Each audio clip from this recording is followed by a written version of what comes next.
All right, hello everybody. Good evening and welcome to our 2016 Severe Storm Spotter Training. My name is Daryl Anton and this is Ed Shimon. We're from the National Weather Service in Lincoln, and we're going to be updating some of you who have been here to this presentation already in past years, and we realize that some of you are new, and that's also great. We're hopefully going to give you a presentation that gives everybody a good starting point if you're a new spotter for us, or gives you an updater or refresher training if you've been to this before. Can I see a show of hands from everybody who's new to severe storm spotting? Keep them up for a minute so we can get a quick count here. And go with about 20 or so. Okay, Ed says it had 23, so welcome everybody, and thanks for attending. 23 and a half, somebody's pregnant. No. Okay, so the way we're going to organize this today is the first half of our training is I'm going to be talking about the importance of severe storm spotters, basics of thunderstorms, severe thunderstorm features and types, and supercell tornadoes. More or less the scientific issues or a little scientific background to severe weather. In the second half, which is what Ed's going to be doing, is he's going to continue a little bit on some of our non-supercell tornadoes and other severe weather impacts that we can see, as well as storm spotter challenges, resources for storm spotters, and safety for storm spotters. And one thing I want to mention is that we'll have an intermission in between our two sections, so it's not over at that point. We just want to give you a bit of a break, and at that point we'll be giving out some spotter guide booklets. We have a limited supply of those, so we ask that new spotters have access to these first. Feel free to pick those up. It's basically a good sheet of notes from our talk tonight, and if we do run out of those spotter books and anybody needs more of them, there's a PDF version on our webpage at weather.gov/ilx/spotter. You can get that PDF version and print that out at home. And if you haven't already done so, please silence your cell phone or put them on vibrate. Okay. So first of all, I'm going to talk about the importance of severe storm spotters. A little bit of history. 20 years ago, on April 19th of 1996, we had a record of 39 tornadoes reported in Illinois. This map shows you basically all of those tornado reports. There's a little icon or a track listed all around the state for where we had those tornadoes. If you see a line, that was a fairly long track tornado. Our yellow, I believe it's the yellow, was our F3 tornado. So those were on the stronger end of tornadoes. And we saw one supercell that day that was responsible for 10 tornadoes. It tracked from near Jacksonville all the way up through Decatur and Champaign, all the way up to Ogden. So that was a very long track. That day saw 74 injuries and one fatality, and damages were estimated over $100 million.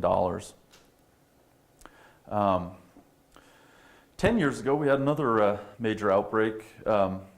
We had a supercell that produced 9 tornadoes in central Illinois. On the right, we see a radar image of that tornado, or of that tornadic storm.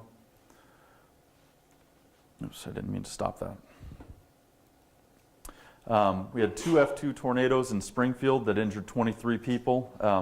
One of those tornadoes was on the ground for more than 60 miles before it entered Springfield. So as an aside, that's one of the reasons that severe storm spotters are so important for us.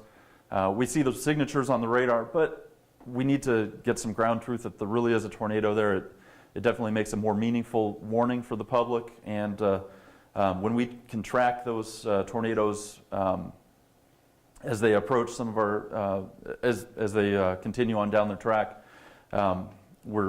we can tell people in Springfield long in advance that there's a thunderstorm with a tornado approaching that area. Coincidentally, this storm, not only did it produce a 60-mile tornado track, but the parent storm of that tornado actually went all the way from Oklahoma to Michigan that day. So it was one of the longest. Yeah, 18 hours. The longest storm. It was an 18-hour long thunderstorm that was one of the longest in history. And of course, this produced damage to dozens of businesses and hundreds of homes. Later on that year, April 2nd, we had another outbreak, 36 tornadoes reported in Illinois. This was the second biggest outbreak since 1950. We see those storm reports listed scattered across central Illinois. 2 tornadoes impacted Springfield again, including several other communities in that area, and 16 injuries and 1 fatality.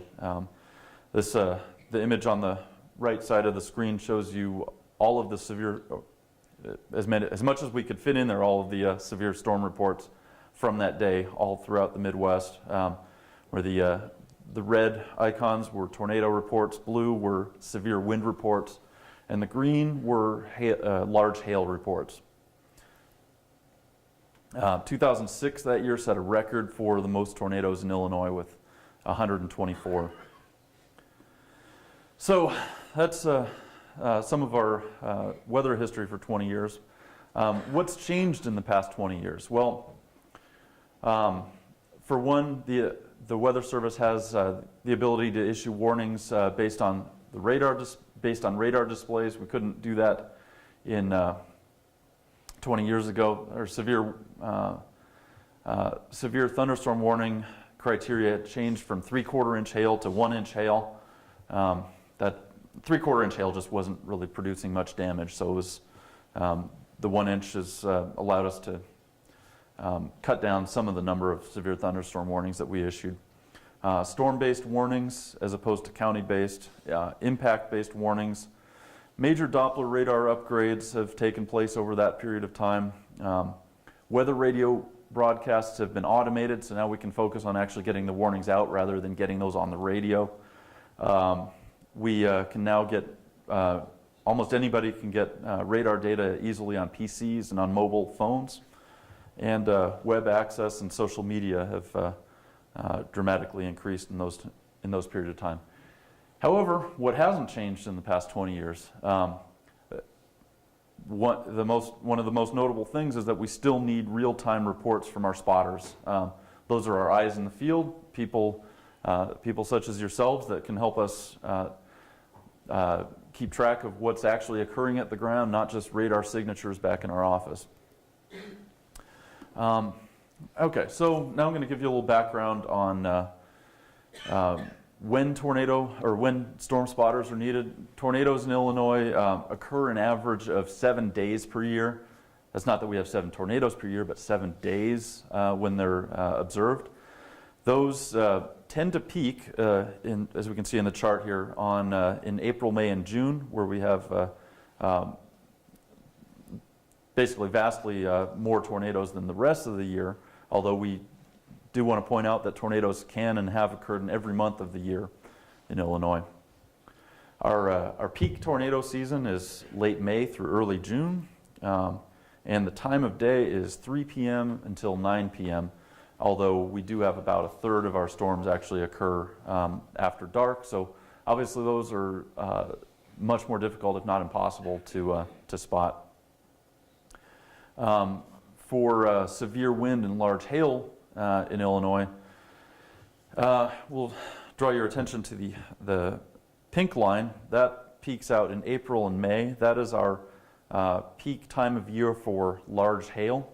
That's when the atmospheric profile is more favorable to producing hail down to the surface, mostly because of the cooler temperatures.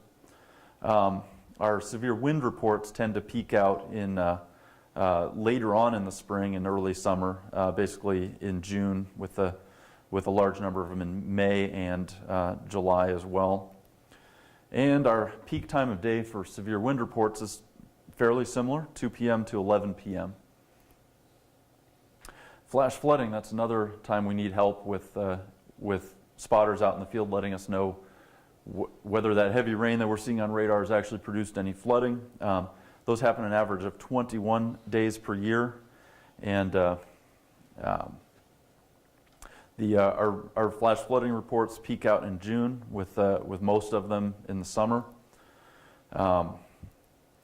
The peak time of day is 10 p.m. to 3 a.m. So this, again, becomes more challenging, although sometimes we can tell what's going on, water flowing across roadways and such. A lot of times it's hard to see what's going on at night, and that's when, unfortunately, most of our flash flooding goes on. So now I'm going to move into the science of thunderstorms and basics. There's 3 ingredients that all thunderstorms need. First is lift, second is moisture, third is instability. I'm going to explain what all those are coming up. A fourth ingredient that is responsible for producing strong or severe thunderstorms, that is wind shear, and I'm going to talk about that also. Okay, so first I mentioned lifting the air. What does that mean? That means basically getting air motion from near the surface started in an upward trajectory. There's several ways that happens. One would be frontal boundaries. We see depicted here a little schematic of a cold front. This is a boundary between cold and warm air where the cold is moving into warm air, and it tends to deflect that warm air up and over the cold front. So that's one of those boundaries that can produce lift. A warm front, similarly, the warm air can ride up and over the cold air. Jet streams as well, depending on the orientation. Certain portions of the jet stream can produce a lift that helps get that started. Uneven heating of the ground can produce lift as well. It's what we're trying to show in the left graphic here is sort of a hilly terrain. The sun can heat one hillside a little more than the opposite facing hillside. Gets a sort of a convergence or a uneven lift or an uneven heating of the ground that can produce some lift to get a thunderstorm started above it. On the right we have an outflow boundary. This is where our radar is. What we're showing here is a cluster of thunderstorms on the radar. When that cluster decays, some of those downdrafts can send out an outflow, and we'll sometimes see that on radar as a line emanating outward from that area. And this is an area we would look for subsequent formation of thunderstorms as well. Second, I mentioned moisture is important or necessary, let's say, for a thunderstorm. In the Midwest and in the plains and southern United States, we have a rich moisture source from the Gulf of Mexico. When southerly flow brings that up into our area, that combined with the atmospheric flow in our area gives us a pretty ripe region for severe thunderstorm and tornado formation. Another moisture source is just the local vegetation,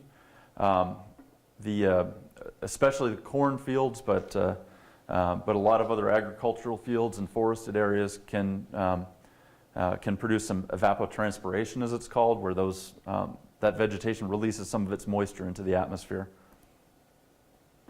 Third ingredient, instability. That one's probably a little harder to understand if you haven't heard that term before. With instability, air forced up tends to keep rising, and air that's forced down tends to continue to sink. So what does that look like, and what can we use to envision that? Well, instability can be sort of modeled after a hot air balloon. As that hot air balloon is heated, that air inside the balloon becomes hotter than the environment and starts to rise up. So watching the little figure here, you can see every time he starts to heat that balloon rises up. It's like the start of a thunderstorm. That's basically what's going on there.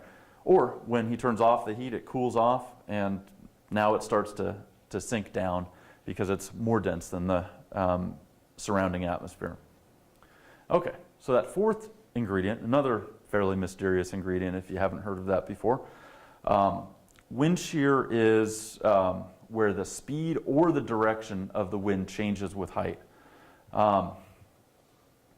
The top figure, we're depicting directional shear. So what you see there is basically a make-believe tower that the arrows point in the direction of the wind flow. We see near the surface that are pointed out of the southeast, and then they go to the south, southwest, and to the west as we go up in the atmosphere. We call that directional shear. Shear can also be designated, it can be speed shear, which is when the wind speed is lighter near the ground, depicted by the shorter arrows, and stronger with height as you go up in the atmosphere. And that can produce a rolling-like motion in the atmosphere, depicted by the sort of rolling column here. We'll talk about that a little more later. Okay, so in the next slide here, we're going to show you how wind shear makes a difference in thunderstorm development. What we see right now is a cartoon of an ordinary thunderstorm. You see the raindrops kind of forming in that thunderstorm that's growing straight upward because, as we see on the left, all the wind is in the same direction and speed as you go up in the atmosphere. What happens in that case is the rain condenses and basically falls out straight through the bottom of the thunderstorm. It basically cools off that thunderstorm right after it starts to condense. It results in a short-lived thunderstorm with very little severe potential. When we add a sheared environment, we see the wind increasing with height in this figure. What happens is that the updraft tilts with height. Rain falls out ahead of the storm instead of inside the updraft. And this results in a longer-lived thunderstorm where there's more organization and ability for that storm to become severe. So we're going to show a short video to help you of a real-life situation to show you just what that wind shear can look like in real life. So you notice in the foreground some low clouds are coming out straight from behind the screen, and up towards the top you see some of the thunderstorm tops moving from left to right across the screen, showing the different directions that can be observed in the atmosphere. Okay, so next I'm going to shift to characteristics of severe storms. One thing to look at to distinguish an ordinary thunderstorm versus a severe storm is the overshooting top. You see in the red circle above that we have a sharp cauliflower-like protrusion on top of the anvil. What that indicates is a very strong updraft that's actually able to push into the stable regions in the upper portion of the atmosphere. If the top persists, then the storm is strengthening. If it collapses, then we can see some severe weather. The anvil is another feature to look at. If we have solid and sharp edges of that anvil, and especially if some of them are spreading back upwind. So to the right we have the downwind projection, but if they're actually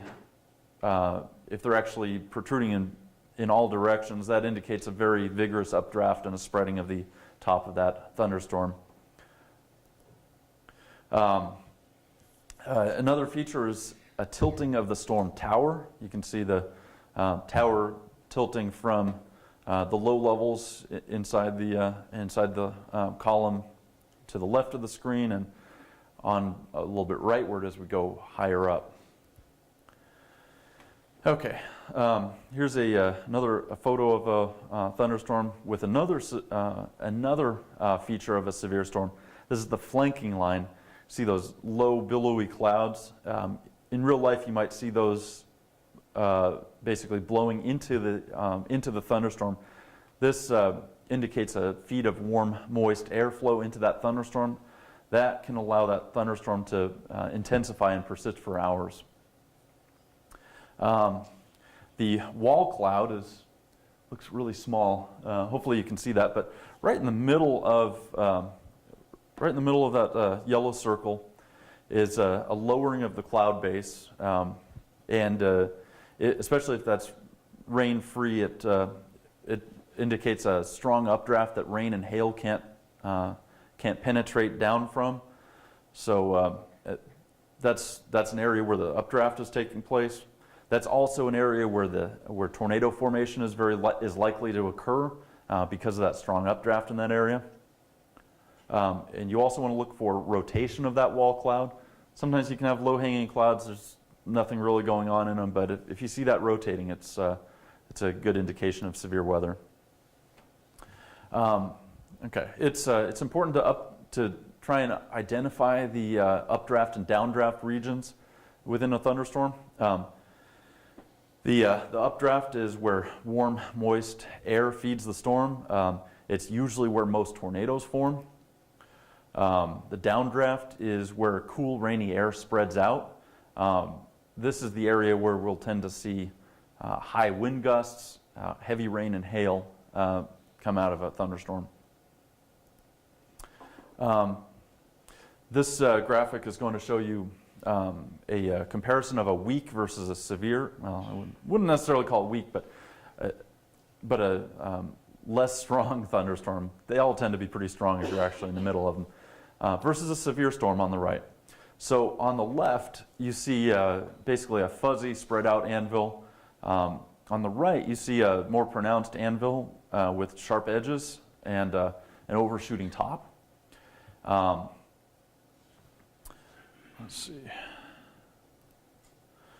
Here's a video to kind of show you all of those ingredients in a time lapse. I'll let you look through this and try and identify those features the first time this runs through.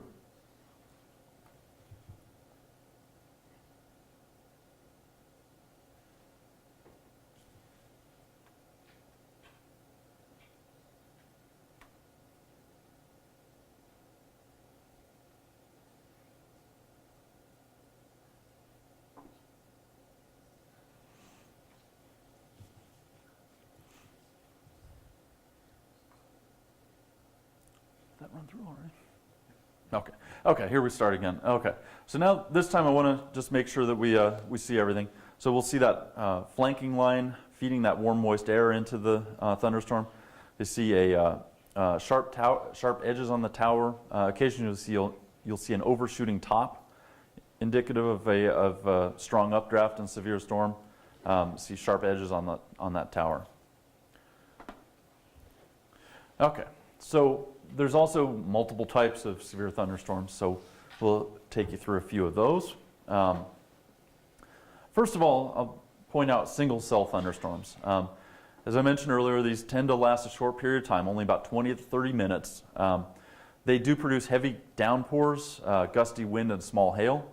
On the left, you see a threat index. You see they can produce some strong winds, but we see mostly we see that threat index towards the green or the lower end.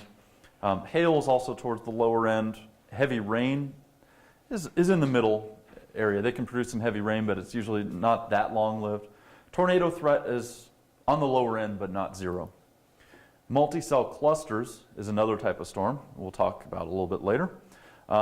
We see our wind and hail threats increase a little bit. Our heavy rain threat increase more because they can last longer. Tornado threat also increases a little bit. This is what a multi-cell cluster might look like on radar, where we see several cells lined up where the most pronounced rain and hail production is shown in the red. So there's a line of those, including a new developing thunderstorm on the left that isn't yet showing a lot of brightly colored reds and yellows on the radar. What that might look like from a spotter's view, we'll see a line of updraft towers with the strongest storm on the right. These storms are moving to the east in this image. A little while later, we see the strongest storm still on the right, moved off a little bit, but it's weakening a little bit. A little bit later, we see a weakening storm, but now this next storm is the strongest one, and we still have development nearby. The strongest storm will have the heaviest rain, wind, and hail. Typically, we'll see tornadoes most likely to form in the strongest storm, or sometimes even in the newest developing storm. A third type of thunderstorm that we'll see is squall lines. These can be associated with quite widespread damaging wind, medium to large hail, and occasionally tornadoes found at the leading edge of that thunderstorm line. So we see in our threat index, most notably the wind threat has gone up quite a bit from what we saw in the previous types. Hail has also increased a little bit. Heavy rain not so much, because these lines tend to move fairly fast. And our tornado threat has increased a little bit too. So here's a schematic of what a squall line looks like. As I mentioned, it tends to be a line. So this is a top view. We might see an elongated thunderstorm area with an outflow boundary ahead of that. This storm would be moving from left to right, as you see it depicted here. Or typically they're moving from west to east. In a side view of that storm, we see an inflow and updraft depicted in the red arrows on the leading edge of that. We'll see rain development and a downburst occurring in the middle of that storm, and that downburst is pushing out ahead of the storm, and that will produce wind damage along the leading edge of that outflow boundary.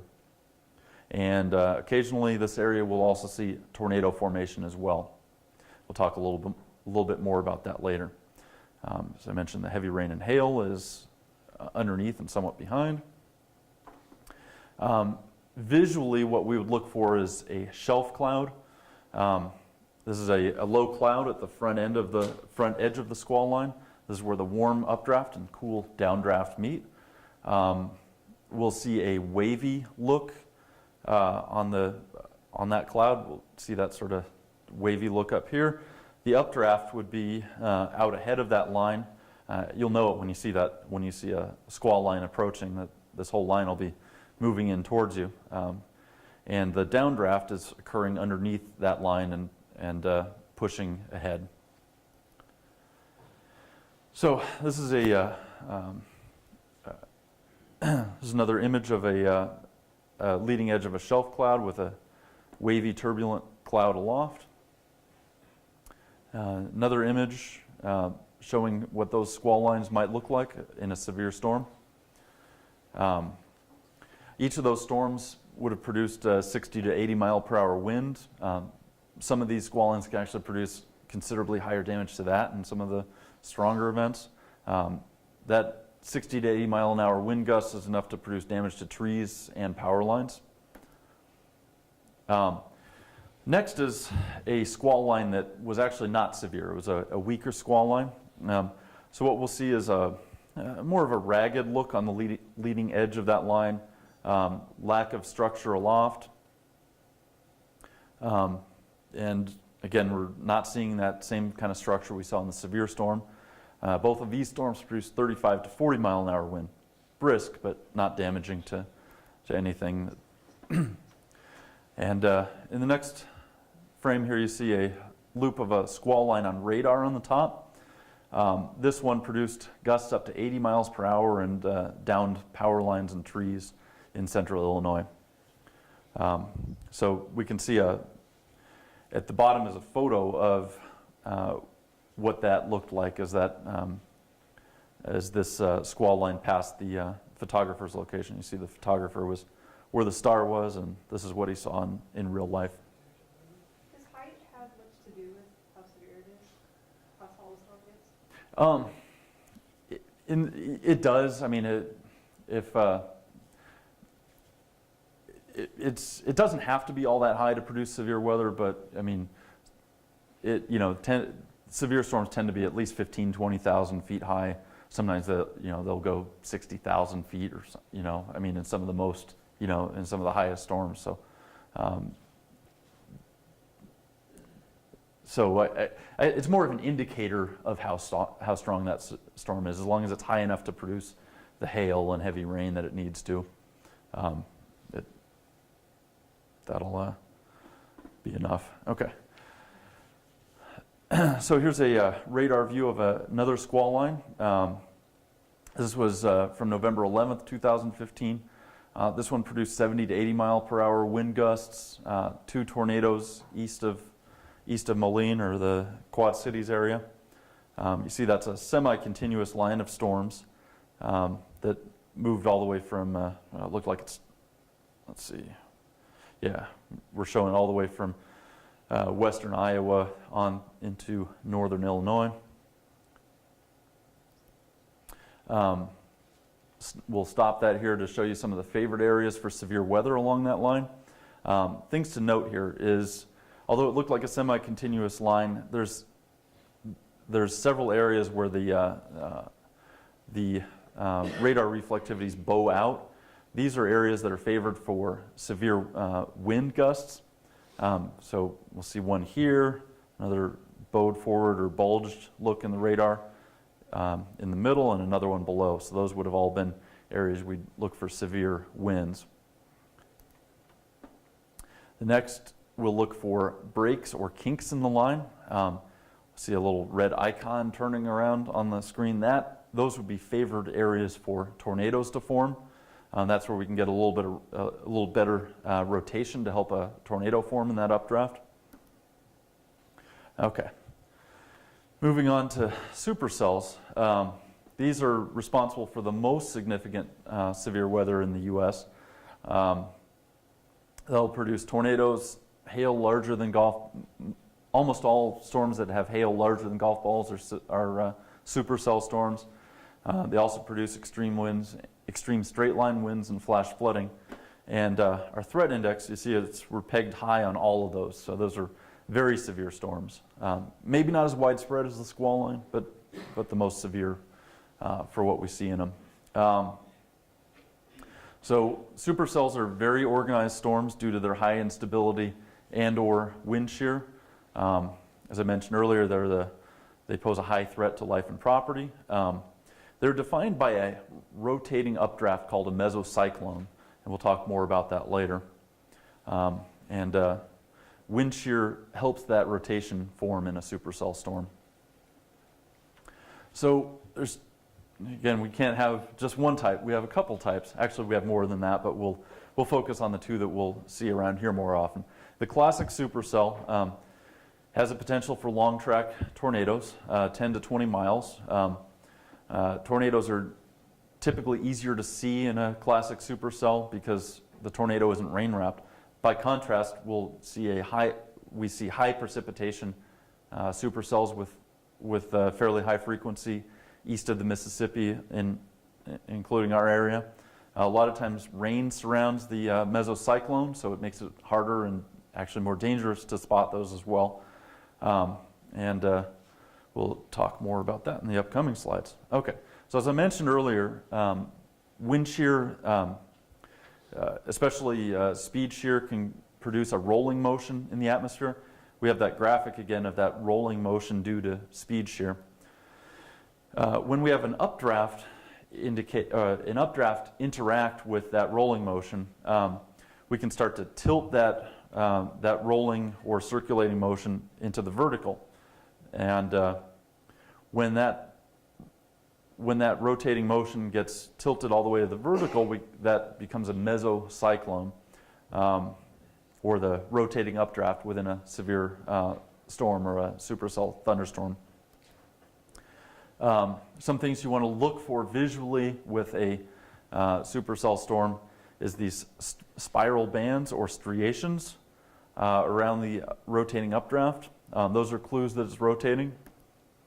We'll also want to look for a wall cloud, which we'll show in better scale. This is sort of zoomed in at the bottom of the thunderstorm, but what we're seeing here is a lowering of the cloud base called a wall cloud. This is where the especially if this is rain-free, that indicates it's very strong updraft, not allowing rain or hail to fall out through that.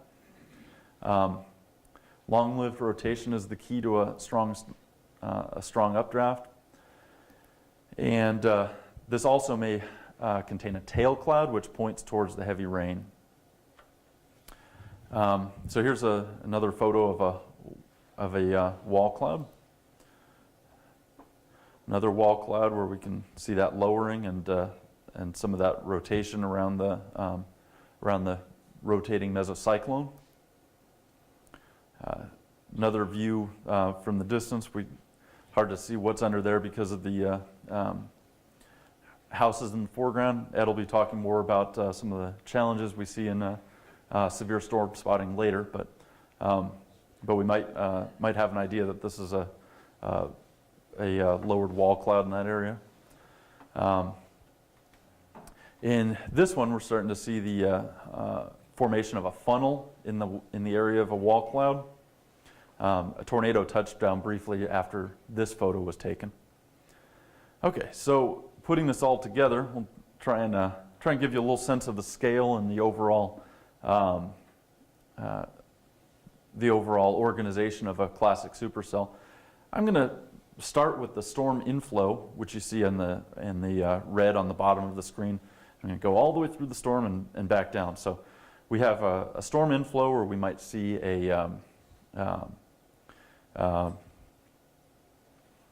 some of those billowing clouds, flanking line feeding into the storm. This goes into the rotating mesocyclone and the tilted updraft. As that updraft hits the top of the troposphere, we'll see an overshooting top and the anvil spreading out from that. We'll see downdrafts and a rear flank downdraft coming out the backside of that storm. And this will wrap around that rotating storm and sometimes help create a extra spin that produces a tornado in the very bottom. So you see that the scale of that tornado is very small compared with the overall size of that storm. And so what do these classic supercells look like on radar? Few points we want to point out on there. We'll see a hook echo, which is part of the mesocyclone, not necessarily the tornado. Mesocyclone is in this area. The storm motion is off to the upper right of your screen or towards the northeast. The precipitation shield, which you see in all the white, red, and yellow brightly colored areas, that extends downwind in the direction of the storm motion. The rear flank downdraft is an area where we'll see strong gusty winds form, and this particular storm was the Rochelle Fairdale tornado of last spring. This happened on April 9th, and here's one photo of it near Ashton. A later photo near Rochelle. And just wanted to show you a couple more points of what we'll see in the developing stage of a tornado life cycle. First of all, we want to look for a clearing area near the wall cloud and a developing funnel, so-called the rear flank downdraft or the clear slot. We can see that area right here. Second, we'll see a funnel cloud up aloft, but at the same time, there's actually a dust whirl starting to form at the ground. This is a clue that we actually have a tornado already reaching the ground, just not the condensation funnel. So we don't want to be thrown off by it's not required that there's a condensation funnel in contact with the ground. Sometimes there's actually a tornado on the ground and producing damage without the condensation funnel reaching the ground. We see that dust whirl becoming more prominent in this case. And obviously when the tornado is on the ground, this is the most dangerous stage of the tornado. See a few few images of that supercell stepping forward. Rear flank downdraft continues to push out around that storm, where our tornado that we're depicting here is located back in that inflow area.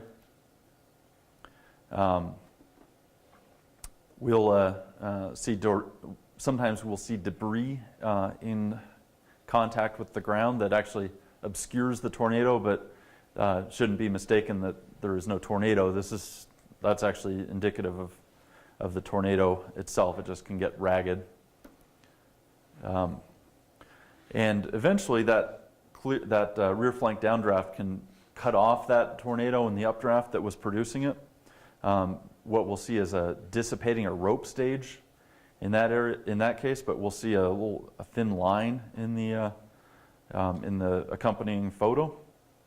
However, there's still powerful wind speeds within that tornado, so even though it doesn't look nearly as violent, it still can be. See another shot in that dissipating rope stage, and a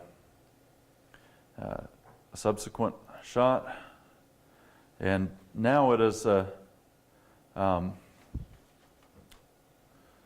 now it looks like it's dissipated in the next stage here, but notice in the schematic that supercell is still alive, so we have the rear flank downdraft continuing to push out ahead. We still have our inflow and our updraft, but now the updraft has changed location, where we could see another wall cloud start to form in this area, whereas this tornado behind is actually dying in this case. So this is the area to watch for a new possible tornado formation. So those are what we call cyclic supercells. Here's a series of photos that show that. So right now we see a tornado in contact with the ground in the center of the photo.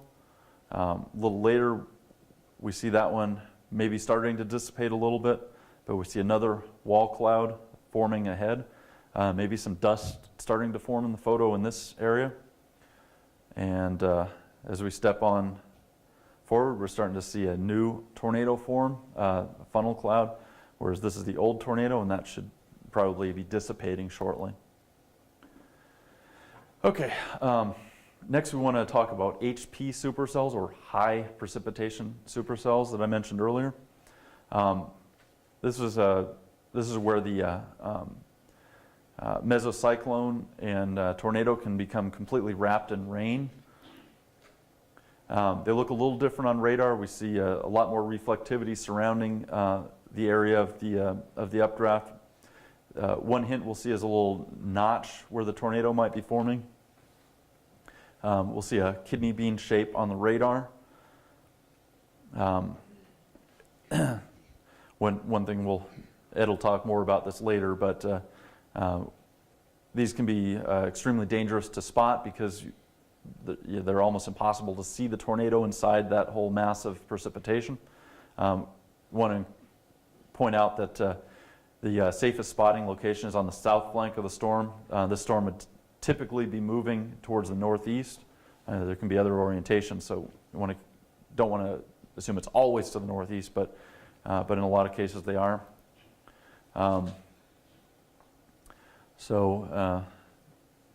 Here's what we might see one of those rain-wrapped tornadoes look like. It's basically obscured by rain. This is a photo that's out towards the northeast of this supercell. You can see that rotation. I still can't see a tornado in that area. However, the spotter is out ahead of that storm, and that's very dangerous to be looking at a tornado from that direction, because it can overcome you without you being able to even see where it's coming from exactly. So here's a video to impress that on you. We believe it's rain wrapped at this point. We need to go again. We are 4 miles west of Moorhead, and we do have a lot of circulation. We can actually see the rain band circling around. We have a floor that comes all the way to the ground, which leads us to believe there is a tornado, possibly rain wrapped at this point. We cannot see through the core because it is very massive tornado if it is on the ground.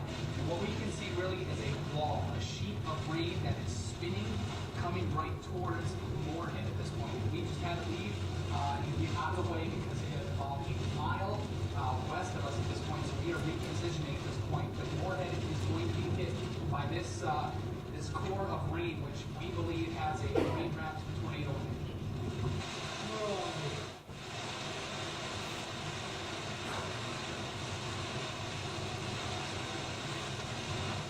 Even driving's getting more dangerous.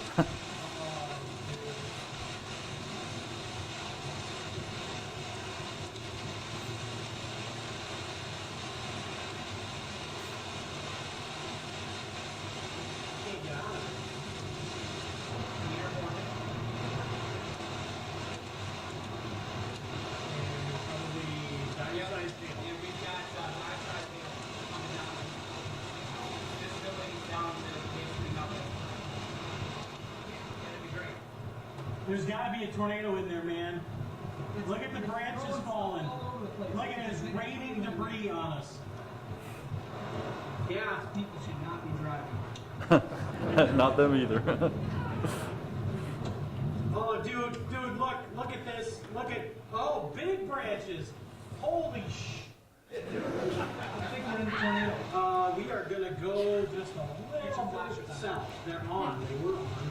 Look at the debris. Oh, dude. Ben, tell me, do you have an update? I got 42. Where is the rotation? We're in the rotation. Going to take this. Ben? No, we're in the tornado. We're in the tornado. Our ears are popping. Our ears are popping. The tornado is right over us right now. Holy smokes. We are getting hit by a tornado right now. We are in the tornado. We are in the tornado. Just went over us. The tornado Just went over us. In the tornado. We are in the tornado.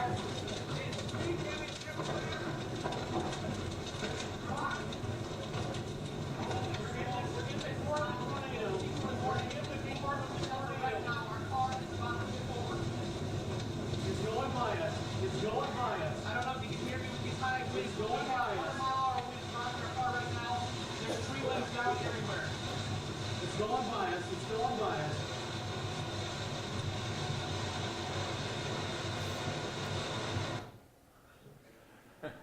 Well, hopefully they got out of that okay. It kind of leaves you hanging there, right?